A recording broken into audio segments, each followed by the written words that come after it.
So today we're going to do the handover video on the Chausson 650. We're going to start on the outside and then we're going to move on to the inside. So firstly, if we come over to your passenger side, opening up the passenger door will gain you access to where you can fill up with your fuel. You'll notice on this vehicle you've got your diesel up at the top, and then just below, just on the clip here, you can see you've got your AdBlue, and that's where you pop that in. That's just the additive for the engine. That will pop up on the dash as a warning light just to indicate when that needs to be topped up, but as you can see, that is all done through there. Whilst we're here, you can see it on your windows for the cab. You've got Remis cab blinds. To release these, simply press the clip in and that will release like so. What I often recommend is lead from the bottom and let that connect up via the magnetic strip. You've got these in all your cab windows, including your big windscreen at the front. But as I say, if you lead from the front, it'll help it, from the bottom rather, and pull from the bottom, it'll allow it to all concertina out. And when you're pulling it back, again, lead from the bottom, just so nothing gets caught and doesn't get twisted. Now, as a rule of thumb with anything in a motorhome, but this is especially true for these, if it feels like something's getting stuck or being forced, you're probably doing something wrong, so just bear that in mind. Please be delicate with it, take your time, don't be heavy-handed, because you don't want to tear anything or ever break anything. Coming over and underneath the bonnet, to release the bonnet you'll need your key, and you can see that just above your Chausson logo here you have got a slot for your key. So get your main key there, and all you've got to do is pop that in, turn it right, and then turn it left, turn it right to then release, and then you can lift up the hood. I'll lift that up for you now, and just like that, the bonnet is up and released. Now, just to point out a couple things in here, the main things that you need to know is obviously when you're jump starting the vehicle. If you're jump starting the vehicle, you've got your positive terminal just underneath this red cap here, which indicates that it's positive thanks to the plus sign. And then the negative terminal is just in line with this sticker, just going back onto this ring here, just underneath this cabling, and that is for your negative. They're the main things that you need to know, of course, for jump starting. Just to point out a couple more things, you can see you've got your engine coolant here, and then on this side you'll notice that you've got your washer fluid, your power steering fluid, and then at the bottom there you've got your dipstick for your engine oil. Moving on, moving around the vehicle, you can see that you've got your awning, which is attached to this side of the vehicle. You'll just have an awning pole which will that can connect to. Now on handover we'll be happy to show you how that awning operates. As you can appreciate, I'm only doing this on my own, so it's going to be difficult to film it. But as a rule of thumb with the awning, if it is a windy day, don't use it, take it back in, because as you can appreciate, it's like having a massive sail on the outside of the van. If you get any bit of wind underneath it, it could potentially rip the awning off and damage your vehicle. On today, you can see it's there's no wind whatsoever, so today's perfect conditions. But please bear in mind, if it does start raining and the awning gets wet, when you get a dry day at some point, just wind that awning out just to let it dry out, because you don't want it sat in there for months on end being damp, because it'll just lead to rot and it'll just decay the awning material, so just bear that in mind. Moving on, you've then got an external gas point here. Now you'll need your gas on for that to operate, of course, and you'll just need a little piece of piping connected to a Jubilee clip, and a bayonet fitting can then slot into there and then link to your barbecue. But as I mentioned, you will need your gas on, of course, for that to operate. You then got your habitation door. We won't go in there yet, we'll finish up on the outside first. And directly next to the habitation door, you've got your fridge vents.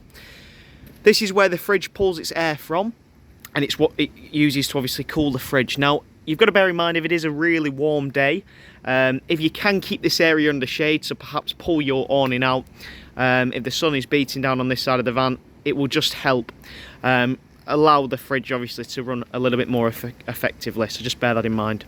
You can also buy fridge covers rather, for these vents that slot beneath and underneath the actual vents themselves, if you are storing the vehicle and it's obviously colder climate.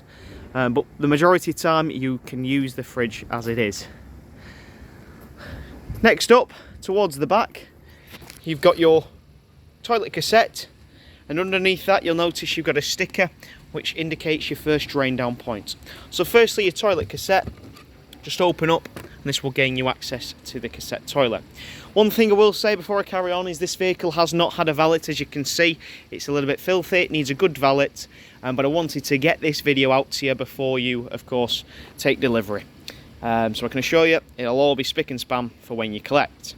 Coming back over to your cassette toilet, all you need to do to remove this is pull up on here and slide out, like so. Now there's a bit of water in here because we're just rinsing it out ahead of the valet, but as I say, just press that up and pull it out and that will release the cassette. Now before you do that, you need to ensure that the blade on the toilet is closed. If the blade is open, you'll come to remove this and it'll get stuck and potentially get jammed. I'll show you how to close that blade when we're on the inside of the vehicle, but that is key. Always ensure that that blade is closed before removing the cassette toilet because you don't want to break it. So as you can see, I've just removed the cassette from the locker. To drain this, all you've got to do is pull out the funnel, remove this grey cap, and using the orange button right on the back there, that will release an internal vacuum on the inside of the cassette and empty the entire system. If you're using AdBlue, or sorry, not AdBlue, a Thetford Blue toilet solution just to clean it out, you can of course put that into the top of this cap. It's got a little measurement on there. You can pop that straight in and that will just clean the cassette, and obviously any waste that goes into there, it will just help break it down. You'll also notice that you have got another little orange toggle here. This turns. This is what makes contact with the actual blade itself, and when you open and close the blade, this turns to open and close the cassette. This should always remain in this position. There should be no need for you to turn this, because if that is slightly off, if you turn that by mistake, the cassette won't slide in correctly. So once you've emptied the entire cassette and you've rinsed it out, all you need to do is pick it up, line it up into there, and then push it straight in until it connects. So once you're at this point, all you need to do, push that in until that handle connects into place, and then it's in situ, ready for transit. Now, as I pointed out earlier, you've got a little sticker here which indicates your wastewater drain down point. You've got three main drain down points in the vehicle. You've got your wastewater, you've got your fresh water, and you've got your boiler drain down point. Your wastewater and your fresh water are on the outside of the vehicle, and the boiler drain down point is located on the inside of the vehicle. You need to always ensure that the drain down points are always completely open, and everything and the entire van is drained down of any water when the vehicle is not in use, because you don't want any water to be in the system that could potentially freeze. With that in mind, how you do that is for your wastewater, just come below that sticker. You can see you've got a grey pipe there, and there's a black handle on that just above the pipe. Just simply pull that pipe, pull that handle rather towards you, and that will empty the wastewater tank. So when you're on site, there'll be a big grid that you can drive over. Just line it up with that, and then simply pull that handle, and it'll drain all of its water. Now, whilst we're on to the topic of obviously draining down, what I recommend is leave, once you've drained the majority of water on site down that grid, leave all your drain down points open, because as you're travelling, that little bit of water will make its way out of the tank thanks to the vibrations of the road and things like that. Moving on, you've then got your garage door here. I'll open that up for you now. With that open, all you need to do is simply turn these, and that opens up just like that. So at the moment, we've got everything in the garage that belongs to the vehicle. You can see that you've got your towing eye down here, along with an inflation kit and some protective screens for the windscreen. And then you've also got all your paperwork with the vehicle. These cushions are also for the bed makeup kit for the lower bed, which is dead easy and dead simple to set up. And I will say this garage area is fully heated and insulated, so if you're putting anything wet in there, you're good to go. It'll all be heated and dry. On the back of the vehicle, there's not much to the back. You can see you've got provisions there for a bike rack should you need it, and a reversing camera, which is just located up at the top there. And next up, you've got your gas locker. So your gas bottle can go in here. You just need these straps just to tighten it in, and then you'll need a pigtail which will connect the gas bottle to your regulator, and that will feed gas through the system and into the van itself. You can see at one point in its life it's had a gas flow system, which is the reason why you have got this cap on it. So if you're wanting that fitting at a later date, you absolutely can. One thing to know with the gas is please travel with the gas turned off. You should never travel with gas on, because if you're involved in a collision, you know, you've got a massive risk there. So always travel with your gas off, and then when you're on site you can stick it on. On the other side you've got another entrance into your garage door, and with this open you can see you've got a little bit more access to the garage here, along with some dividing boards here, so if you wanted to divide the space and utilise it, you can do. Up at the top here as well, you'll also notice that you've got your external shower. That just connects into the front point there, which I'll show you. So that's where that is located. Moving on, you've then got this locker here. This is what we call the convenience locker. This houses all your tanks and your fuses and everything in terms of draining down, so it's all in one place. I'll open that up for you now. And as you can see with that open, to one side you've got your fuses, which are just located in here, and your RCD breaker is just next to that. So if the vehicle ever trips, you can just simply come to here. Now, just going back to your fuses, what I recommend is if you carry some spare fuses with you, you can buy these from Halfords. They're not a specialised fuse, it's just a normal generic fuse that just obviously need to match these. Take them with you, because if you ever do blow a fuse, you can simply get it rectified right there and right then. On the other side, you'll notice that you've got your fill-up points for your fresh water tank. As you can see, that simply pulls out like so. Remove the cap, and then using a food grade hose pipe, put your hose pipe into there and fill up the tank. Now your tank will take 120 litres. And all you need to do is basically fill that up until it's overflowing, and then you've filled your tank, you're good to go. The reason I tell you to use a food grade hose pipe is it means that there's no bacteria that can build up in the tank. So you're free to, you'll be alright obviously cooking with it and washing your hands and everything. What I will say though is I don't recommend drinking out of the fresh water tank. Personally, I'd use bottled water. Of course, if you're boiling the water, that's absolutely fine, but with it being plastic, I personally don't recommend drinking out of it. Below that, you'll also notice you've got a really large cap here. You can remove that and clean the system out should you need to, but as I mentioned, with you not drinking out of it, there shouldn't be much reason for you to do that more than once a year. Once a year will just a quick clean out will be absolutely fine. And you can also buy purifying tablets now, which just go into the fresh water tank, and again will just purify the tank and sterilise it.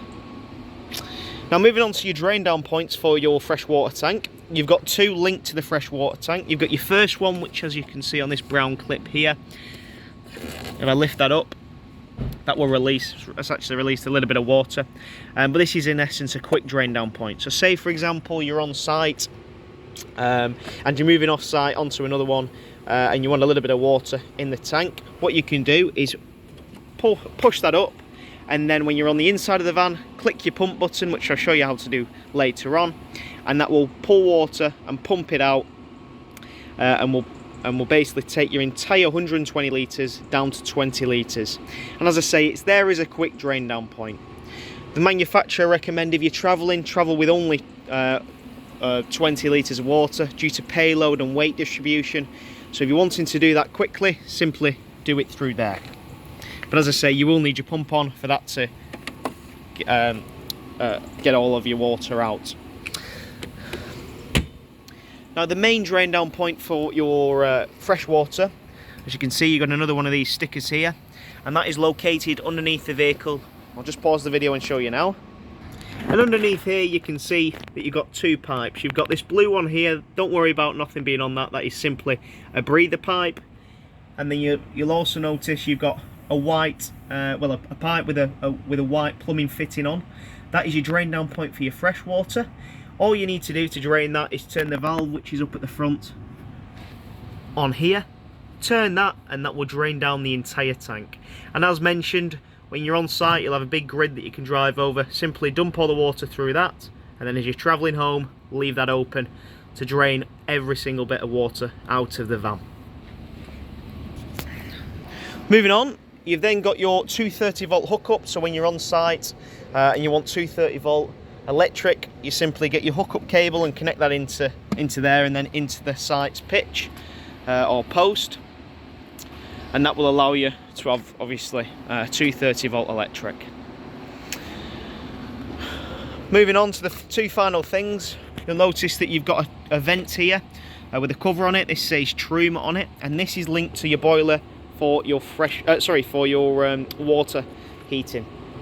There's two ways of heating this, or there's two boilers in essence. You've got your heating for the vehicle itself, so the room temperature if you like, and that runs off your diesel heating, and that diesel tank or exhaust is just located underneath there. And then you've got your heating for your water, which is all done through either gas or electric. Now if you're heating the water, what you need to always do when you're on site, you need to remove this cap, which I'll do for you now. And as you can see, with the cap removed, it reveals the vent. Now the reason I tell you to do that is you don't want to run the heating system with that on, because you'll simply gas it out. So when you're stationary and you're running your hot water, take this off so then the vent can breathe, and then when you're traveling, that goes back on. The easiest way to think of it is when you're moving, that's on, and when you're stationary on site, that comes off, so the entire system can breathe. If you do try and run the heating with that cover on, it'll only allow you to do it 3 times, and if you gas out the system after 3 times, you'll then need to manually reset the boiler. So just try and get into the habit of doing that. Clip that back on, and then you're good to go for your transit. And then finally, as I mentioned before, you've got your shower point there, so just using that little shower head that connects into there through a bayonet fitting. You'll obviously need your pump on them and a full tank of water, and then you can use your shower. So that concludes the outside. We're now moving on to the inside, and as you walk in on the inside, you'll notice next to you you've got your control panel. So on here you've got a few things. You'll notice that you've got your main control panel here with your on button there. That's your main master switch to activate and deactivate anything in the vehicle.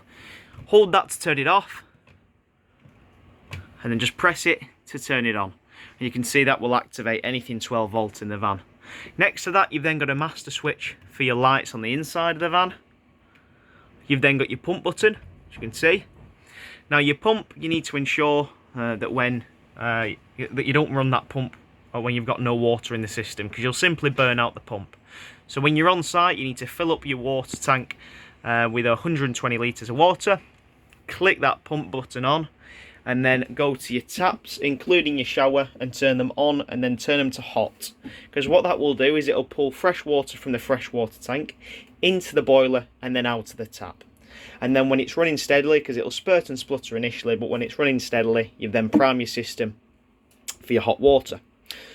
Once you've done that, flick it over to cooled and do the exact same. And again, when it's running steadily, you've primed your system. And don't forget to do that for each of your taps, just to ensure all the water is circulating through and there's no airlocks. Coming back up to the top, you've then got a little door light as well, just onto there. And beneath, you've then got your levels. So if I click the first button there, that's for your habitation battery. That shows that we've got just over 50% of charge. Your vehicle battery, I just click that, similar reading. And then you've got your freshwater tank. We've got hardly anything in the freshwater tank at the moment. Finally, you've then got a little button just to dim the panel should you need to, which is really a night mode. And you can just hold it like that to increase the brightness. And then finally, if your wastewater tank is full, you'll get a little red light, which is just onto here, this little tank button here. You'll get a little red light or an amber light on there, just to indicate that the tank is full. Now before I move on to heating and things, coming back to the pump, what I recommend is when you're on site, you need to run the pump the first thing you do, because that will, as I say, pull water through it and flick it over to hot first and pull water through the boiler. Once you've done that, what I recommend is turning your heating on for your boiler as soon as it's all running steadily and it's flowing through, because in essence what that will do is it will give it chance to get that up to temperature, because there's 10 litres of water that is held in that boiler, so it's obviously going to take a bit of time to get it up to temperature. So with that in mind, if that's the first thing you do, by the time you've got everything sorted in the van, you'll be good to go, and your water will be nice and warm. So if that's the first thing, you'll be ready and you can start using it. Next up on the other side, you've got your Burstner heating system. So this is the diesel heater that I talked about earlier for your actual vehicle heating. All you need to do to turn that on is turn the dial, put it on to the max, and that will get it up to temperature really quickly. And as I mentioned, that will take diesel from the diesel tank and will heat the vehicle. It's really efficient. It doesn't actually use that much diesel, but it gets it up to temperature really, really quickly. Don't worry about your, say for example your diesel tank is at a critical level. Don't worry about it draining all of your diesel from your tank, because when it gets to a certain point, it will cut it off automatically. So it will never leave you without any diesel. So don't worry about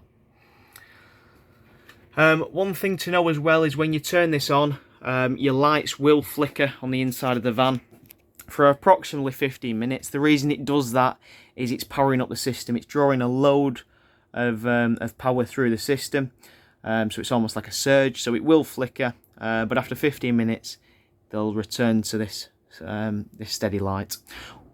When you're turning it off as well, it'll do the same thing because it's cooling it down, so it's powering down the system. So again, they'll flicker for 15 minutes or so, the lights, and then you'll be good to go. Coming back up to the top, you've then got Motorhome Wi-Fi fitted to this vehicle. Motorhome Wi-Fi is dead simple. All you need to do is press the on button. As you can see, it's at 100% at the moment. May need to hold this, just bear with me.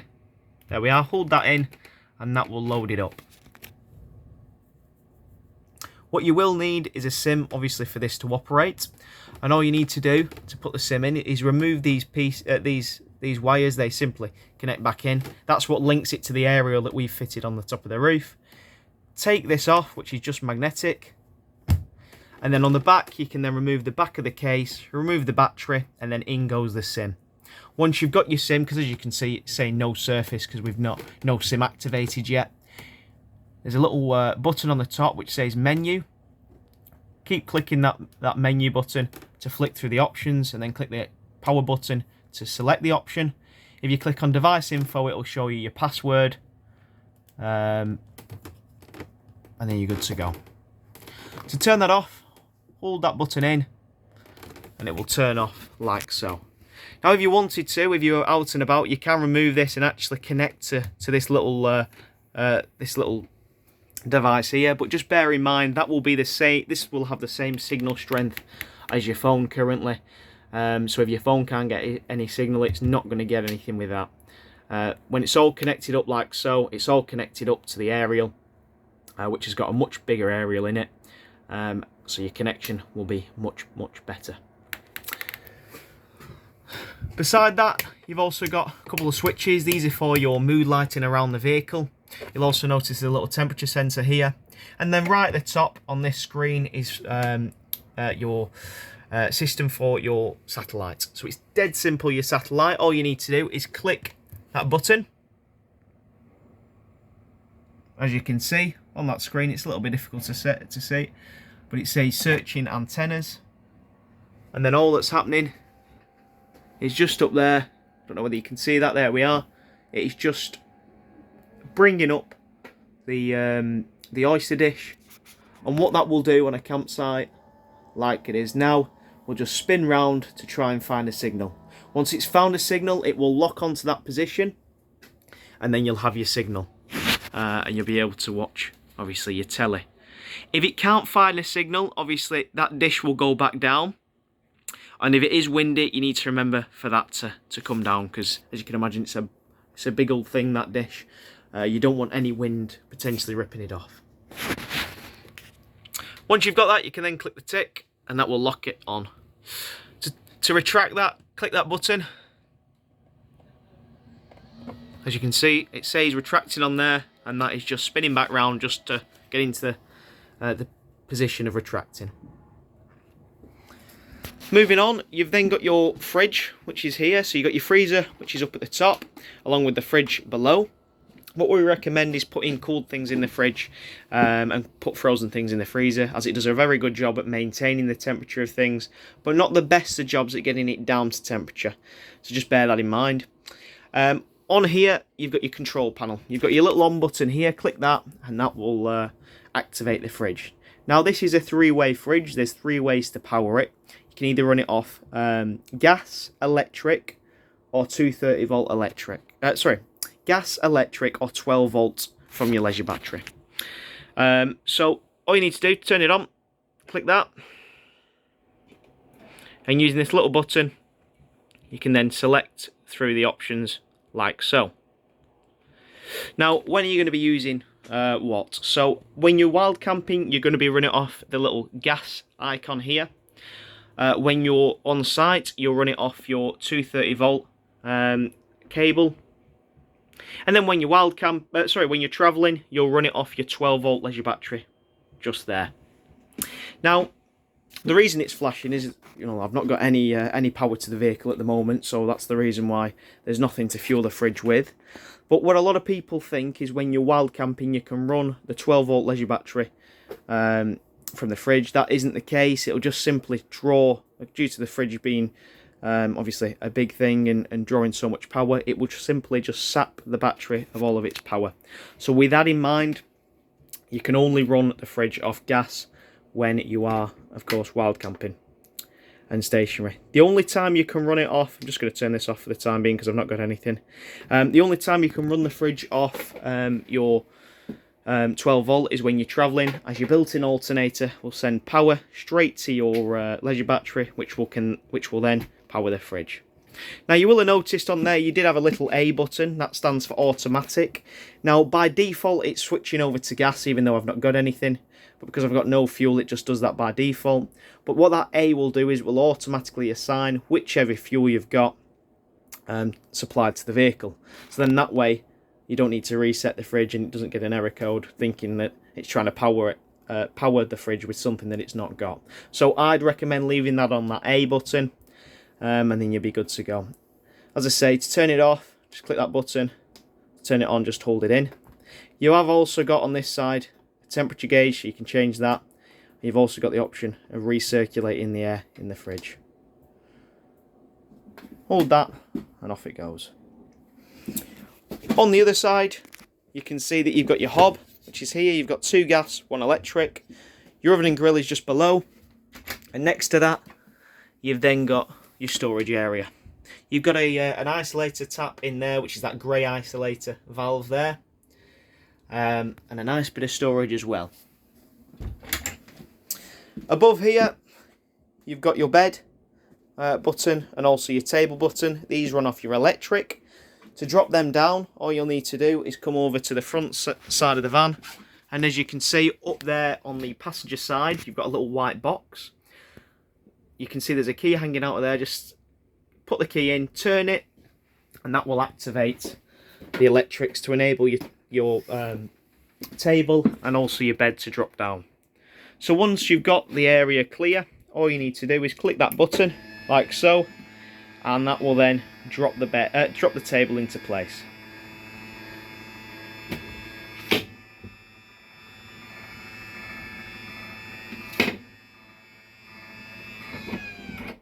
Before I drop the bed as well, I'll just talk you through how you can actually turn this area or lower section into the bed with the cushions. You'll notice on this side you've got a little rail here, a little ledge. All you need to do is open this up, this table, using the support column underneath. Open this up. Obviously you'll need to slide it into position and then let that tabletop rest on this little ledge here, and that will in essence give it the support it needs. Using the cushions, you can then, in the garage that you've seen, infill them in there, so just slot them in like so. One of the cushions have got a little leg on the side as it overhangs, and again it will just provide a bit of support, and then you've got your lower bed that you can make up. So once you're at this point, all you need to do, press that button, and that will drop your bed. You can stop this halfway, so say for example you were sleeping people underneath there, you can obviously stop it halfway to make it into a double bunk setup. However, if it is the two of you, keep your finger on that and that will drop all the way down. Just obviously make sure the area is clear. But the great thing with this is you won't need to move your cushions or your backrests. You're good to go. All your bedding can stay on this. What I recommend is putting your pillows up at the front and storing them elsewhere, but everything else can stay on. And then when you're ready, back up it goes. So it's dead easy, dead simple. Bed is now up, so straight above your kitchen you've got a bit more storage, and you'll also notice that you've got a button here. There's a blank switch here, so if you wanted, for example, 230 volt in there, you can of course have that. But your boiler is on this side, and your boiler is for your water heating, of course. And this is what I mentioned on the outside, when you're stationary and you are using your water heating, that cover or that vent needs to of course come off. When you're good to go with that vent off, you've got two options. You can either run your hot water off gas or electric, depending on what your supply is. Gas will always get it up to temperature, obviously, a lot quicker. So if it is a colder day, you might want to stick it on gas first. To run it off gas, this is where you need to do it from. Up at the top, this little switch, if you flick it in like so, will allow you to run the boiler off gas. And that measures approximately 50 degrees. In the middle is the off position, and then down is approximately running it off 70 degrees. So when you're when you're washing up and everything, you'll obviously want this running off 50 degrees, and then when you're having a shower, you'll run it off 70 degrees. Vice versa, what am I saying? 70 degrees when you're washing up and 50 degrees when you're obviously having a shower. You don't want to scald yourself, do you?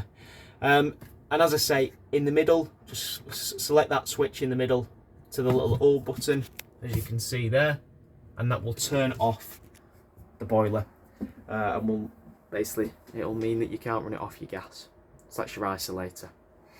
So that's where your where you can heat your water through your gas, and through your electric. It's a similar system, but it's located near your lounge here, and you can see it says boiler EL at the top there, and this indicates that you can run the boiler off electric.